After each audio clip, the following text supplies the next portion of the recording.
Estamos de volta e agora é hora do quadro Crescer Bem.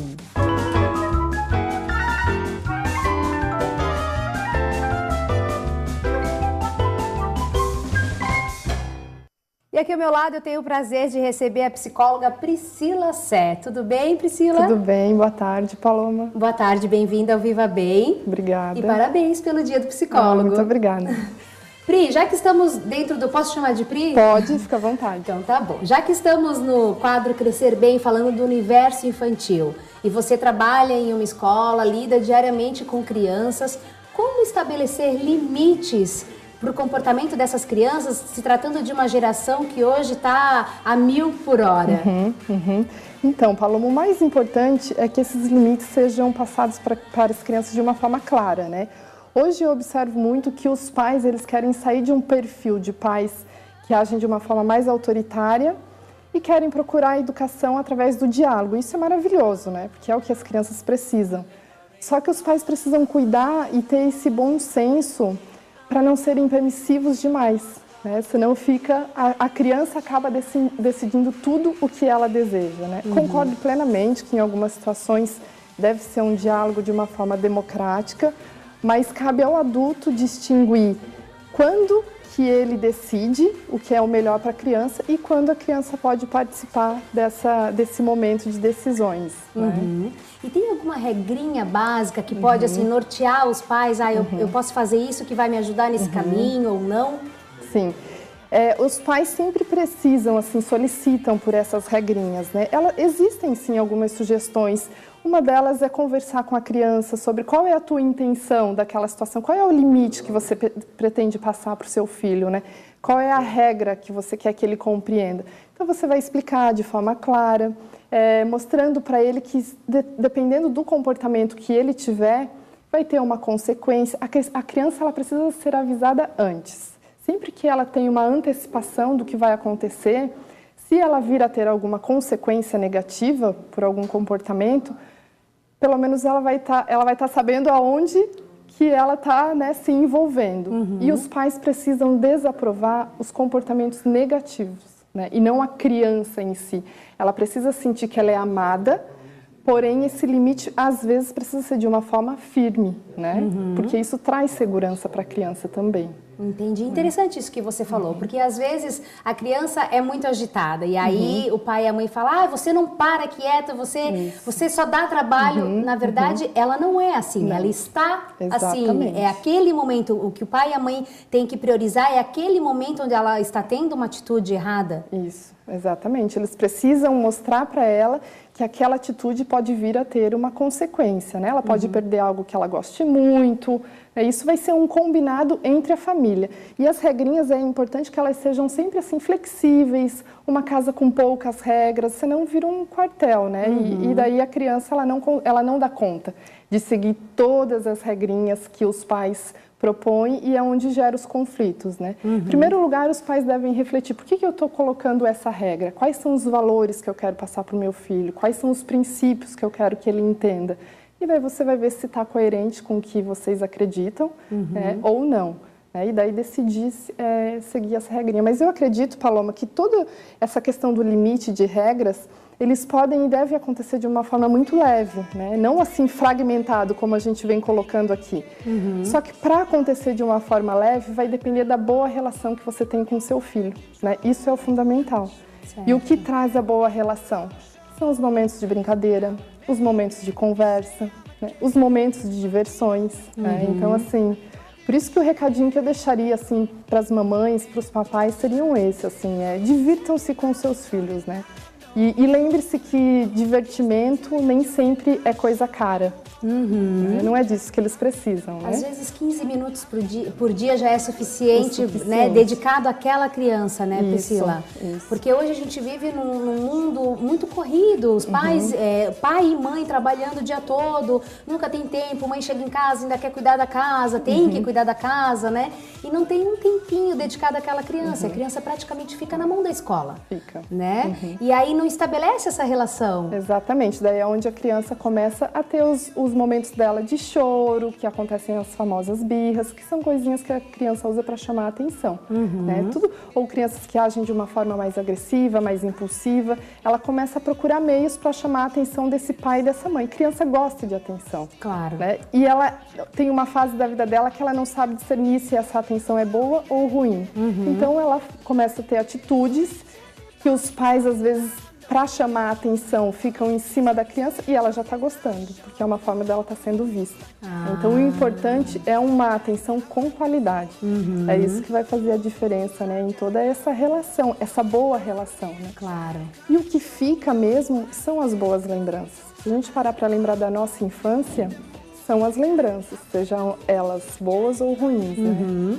Por isso que o fundamental é proporcionar bons momentos. Claro. Né? Isso faz toda a diferença. Né? E a partir de que idade deve se estabelecer esse diálogo com a criança? De que idade ela tem o entendimento já?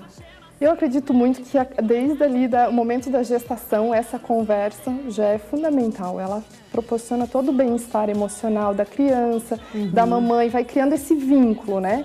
Mas tem pais que pensam que quando está com 8 meses não entende muitas coisas, 1 aninho, quando a criança não fala, né? Os pais acham que não adianta falar muito porque ele não está entendendo. Mas a criança tem a compreensão, o adulto precisa perceber a faixa etária, assim, né? E qual é a mensagem que pretende passar para a criança. Sim. Só que quando você ficar atento ao que você quer passar, você consegue conduzir assim da melhor forma, né? Sem muitos sermões, dependendo da idade. Não é ideal que você traga muitos sermões, uma fala breve, né? Mas porque ela não vai assimilar, não vai né? assimilar. Se for muito longo. Não, é isso mesmo. Entendi. E aí, outra questão, já estou quase fazendo uma consulta com você, bom, já que eu tenho uma pequena. Fica à vontade. Quando você pune essa criança por alguma atitude errada, essa punição, ela deve ser uma coisa palpável, certo? Alguma coisa que você consiga cumprir. Porque exatamente. se você falar, você para de fazer isso porque senão você não vai na festa. Isso, e vai na festa. Isso. Então, assim, lembrar que essas punições, esses castigos que os pais às vezes precisam dar, ele precisa ser coerente também com o acontecimento. Por exemplo, a criança quebrou o brinquedo de um amigo. A consequência vai ser ela não viajar no Natal. Está muito distante, não faz sentido, ela não vai ter grandes aprendizados. A consequência seria qual? Ela tentar consertar o brinquedo do amigo. Se ela não conseguir procurar um brinquedinho dela para repor, ela precisa perder em alguma coisa, né? Ou também combinar com ela de fazer com que ela perca momentos agradáveis. Por exemplo, um desenho que ela gosta de assistir, um dia sem desenho, né? E nada assim, um mês sem ver televisão, um mês sem ir na festinha de amigos. Os pais precisam ter consistência, né? Nos limites, assim. E geralmente, o importante, o ideal é que eles mantenham-se firmes. Claro, pode ser flexível, se precisar acontecer alguma mudança ali. Mas lembrar que toda regrinha que é quebrada sempre, ela vai perdendo seu valor.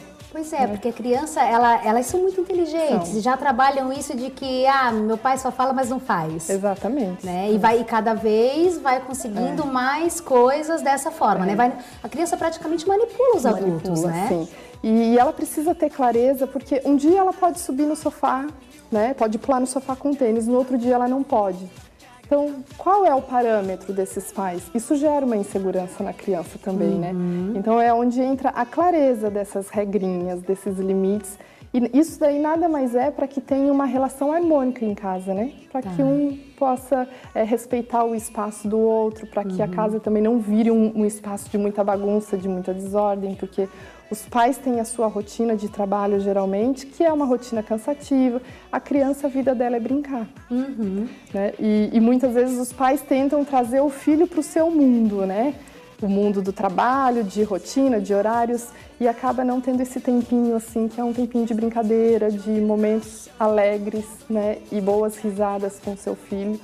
Quando você tem isso, você consegue propor para ele algumas questões relacionadas aos limites e ele consegue assim entender de uma forma clara e respeitar. Não, agora é o momento da minha mãe, ela precisa que eu me acalme um pouco, porque você começa a estabelecer uma relação de sinceridade com a criança, né? Certo. É porque senão acaba gerando um estresse também, né, Priscila? Toda hora é um não, não faz isso, não me irrita, não me incomoda, me deixa, agora eu preciso fazer isso. E a criança fica atolada de um excesso de não, né? Exatamente. E esse não porque não já não vale mais para eles. Por que eu não posso? Eles querem saber o motivo. Você não vai subir aí, porque se você subir nessa janela, você pode cair, pode se machucar. Então tem que ter uma coerência, tem que ter uma resposta. Não vai, a criança vai. A não ser que ela... E ainda assim, explicando, não quer dizer que ela vai deixar de ir. Claro. Os pais precisam lembrar que são frases que eles não vão falar apenas uma vez. Né? A educação, o disciplinar, é isso, né? Diariamente, é uma construção, é um processo, não tem nada... Quando a criança está numa fase onde ela está mais agressiva ou com aquelas birras bem aguçadas, não tem nada que a gente faz que ela vai parar de um dia para o outro. Né? Tem pais, às vezes, que querem uma formulazinha mágica, assim, não existe. Então, é uma construção, é uma mudança daquele condicionamento, daquela atitude, né? Porque vai muito de personalidade para personalidade, né, Priscila? Tem crianças que já são mais tranquilas, mais calmas, que aceitam melhor o que o pai e a mãe falam, e tem aquelas mais agitadas, que realmente questionam o tempo inteiro, que querem sempre saber o porquê e sempre desafiam, né? O tratamento tem que ser diferente para essas crianças? Na verdade, a grande diferença é a forma como o adulto trata essa criança. Né? Então, assim, as crianças mais agitadas, mais agressivas ou que são acostumadas com as birras, tem algum motivo que faz com que ela haja dessa forma. Né? E é um motivo ali dentro da dinâmica familiar, às vezes pode ser alguma questão em outros ambientes que ela vive, a escola, né? Os ambientes estão sempre influenciando também, né, na vidinha das crianças. Claro. Então, a forma como a gente lida com um determinado comportamento varia de uma criança para outra, porque são seres únicos, né? A gente não tem uma regrinha básica, mas tem sim alguns caminhos que a gente pode seguir que vai fazer a diferença, sim. Certo. E a comunicação, ela é realmente o melhor caminho. Né? Só tem que cuidar para não ser tão permissivo e deixar a criança decidir tudo. Tem criança de 2 anos que decide toda a organização da família. A família acaba deixando de fazer muitas coisas para agradar o pequeno. E é uma faixa etária que eles acreditam que o mundo está ali para servi-los mesmo. Né? Claro. E isso tem grandes influências daí na fase adolescente, na vida adulta, que a gente encontra muitos adultos que não têm limites mesmo, que não conseguem aceitar algumas coisas que acontecem em suas vidas, com certeza são grandes influências da sua fase infantil. Claro. E às vezes também acho que acontece o pai, como você falou, o pai e a mãe querem a formulazinha mágica. Como eles não encontram, já que ela não existe, eles desistem, né? Então falam 10 vezes a mesma coisa. Não vem o resultado, começam a liberar, a deixar, deixa que faz, porque me deixa em paz um pouco. É bem lembrado, assim, outro ponto que é bem importante, assim, os pais também têm a tendência de dar esse limite ou falar sobre a educação com o seu filho de acordo com o seu humor. O meu dia de trabalho foi bom, foi legal, eu estou bem em casa, então... Né, isso não pode influenciar. Né? A regrinha da família, ela não existe por conta de um desejo do pai ou de acordo com o humor da mãe. Ela existe para que todos levem uma vida harmônica. Né? Então, é importante que ela mantenha-se firme até a hora que achar necessário uma mudança. É importante acompanhar o desenvolvimento da criança, conforme ela vai crescendo. Tem regrinhas que vão sendo desfeitas para entrarem novas, né? Claro. Mas esse humor não pode ser esse humor que altere na hora de dar esse limite, né, para a criança. Muito bom, adorei, Priscila. Obrigada. Queria aproveitar e agradecer ao Centro de Educação Infantil Zig Zag, que permitiu a vinda da Priscila hoje no programa Viva Bem. Muito obrigada. Foi de grande esclarecimento tudo isso. Tenho certeza que muitos pais ficam se perguntando, mas como fazer, né? E esclarece de uma forma que não pode desistir, né? Eu acho que o ponto-chave de tudo, Priscila, é que não pode desistir, né? Tem que ser firme. É importante ser firme, mas com amor, né? O principal, a criança precisa se sentir amada. Ela precisa se sentir entendida, né? Compreendida. Verdade. Vamos passar o seu contato? Sim, Pode falar, o seu celular para quem quiser marcar uma consulta. 9986-4052. E o contato é esse. Só celular ligar ou priscilacé@hotmail.com. Perfeito, perfeito. Além de trabalhar na escola, você também atende em consultório, né? Perfeito. Muito obrigada, Priscila. Obrigada. A gente faz um breve intervalo, daqui a pouquinho a gente volta. Até já. I've got the moves like Jagger. I've got the moves.